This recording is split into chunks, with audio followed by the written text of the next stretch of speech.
दोस्तों, इसीलिए साहित्य के अंदर में स्टोरी टेलिंग जो है सबसे ज़्यादा पावरफुल माध्यम होता है कोई भी इंफॉर्मेशन को ट्रांसमिट करने का।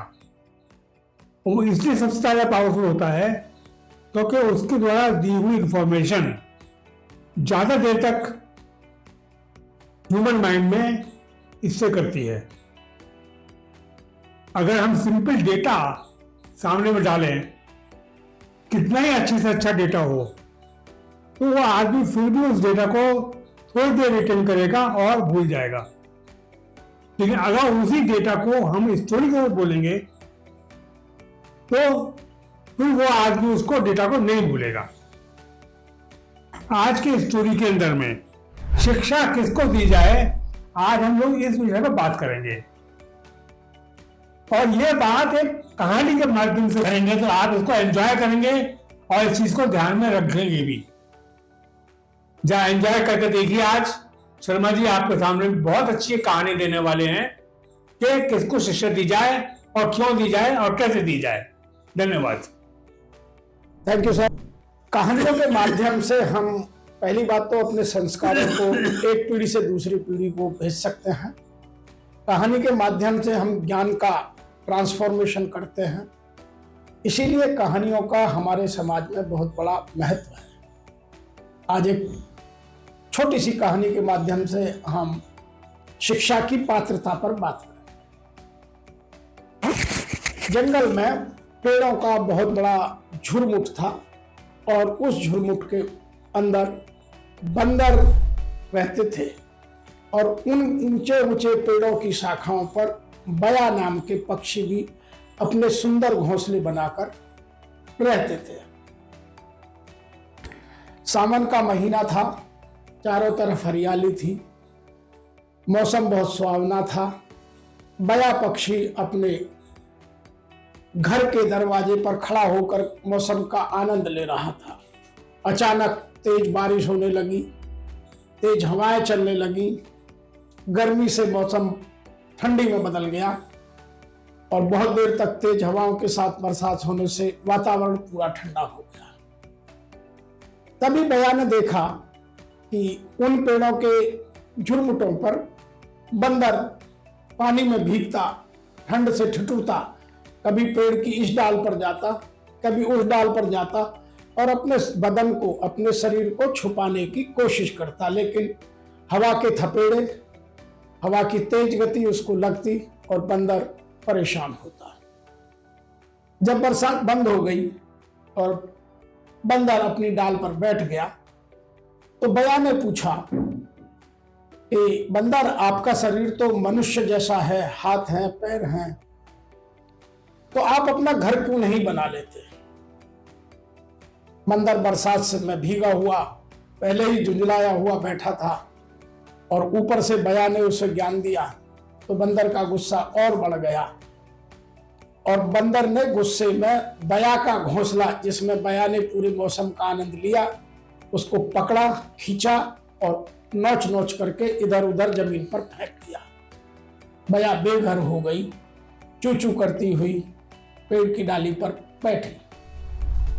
तभी वहां दूसरी बयाएं जिनके और घर थे वहां इकट्ठी हो गई तो उन्होंने कहा कि तुमने इस बंदर को शिक्षा क्यों दी? तो तुम्हें पता है कि शिक्षा बिना पात्रता के नहीं देनी चाहिए। तो तब बया ने यहाँ एक बहुत अच्छा सा दोहा कहा जो हमारे हिंदी साहित्य में बहुत फेमस है। शिक्षा वाको दीजिए जाको सीख सुझाए और शिक्षा न दीजिए वानरा जो बया का घर भी जाए। इसका हिंदी मतलब यह है कि शिक्षा उसको देनी चाहिए जिसमें शिक्षा पाने की तलब हो, जिसमें पात्रता हो। अन्यथा शिक्षा इस तरह से देने से, जैसे बया ने बंदर को शिक्षा दी और अपना घर तोड़वा लिया। तो इस छोटी सी कहानी से हमें ये शिक्षाएं मिलती हैं। नंबर 1, मेहनत और बुद्धि से ही व्यक्ति, पक्षी या कोई भी जानवर अपने आप को सुरक्षित रख सकता है। दूसरी, मूर्ख और ईर्ष्यालु व्यक्ति को या जानवर को कभी भी शिक्षा नहीं देनी चाहिए, नहीं तो वह बंदर की तरह आपको नुकसान पहुंचाएगा, क्योंकि वह खुद घर में नहीं रहता तो उसे दूसरे का घर भी अच्छा नहीं लगा, इसलिए उसने बया का घर तोड़ दिया। दूसरी, अपनी समझदारी का प्रदर्शन हर जगह नहीं करना चाहिए कि मैं समझदार हूं, मुझे सब कुछ आता है, दूसरे को कुछ नहीं आता है। यह भी हर जगह नहीं करना चाहिए। वातावरण देख करके ही बात करनी चाहिए। बहुत सारे लोग अपनी समझदारी सब जगह दिखाते रहते हैं और वो हर जगह हंसी का पात्र बन जाते हैं। नंबर नेक्स्ट है, दुष्ट प्रवृत्ति का व्यक्ति उत्तर भी दुष्टता के साथ ही देता है, जैसे बंदर ने दिया। नंबर नेक्स्ट है, मूर्ख को उपदेश देना अपने आप को आपत्ति में डालना है। इसलिए कभी भी जो आदमी निष्ठुर हैं, कुटिल हैं, कपटी हैं, छली हैं, ईर्ष्यालु हैं, आप उनको यदि शिक्षा देंगे तो वो कहीं ना कहीं से आपका अहित ही करें। नेक्स्ट शिक्षा है कि मूर्ख को या किसी भी व्यक्ति को जब तक वह मांगे नहीं, उसको शिक्षा नहीं देनी चाहिए। इसलिए हिंदी में कहते हैं कि बिना मांगे सलाह देना भी मूर्खता है। और जो अंतिम आज के परिप्रेक्ष्य की सीख है वह यह है कि हमें दूसरे के पर्सपेक्टिव का, दूसरे के तरीकों का भी आदर करना चाहिए। जैसे प्रकृति में हर तरह के जानवर हैं। बया घोंसला बना सकता है, बंदर को भगवान ने घोंसला बनाने की या घर बनाने की क्षमता दी ही नहीं, तो वो नहीं बना सकता।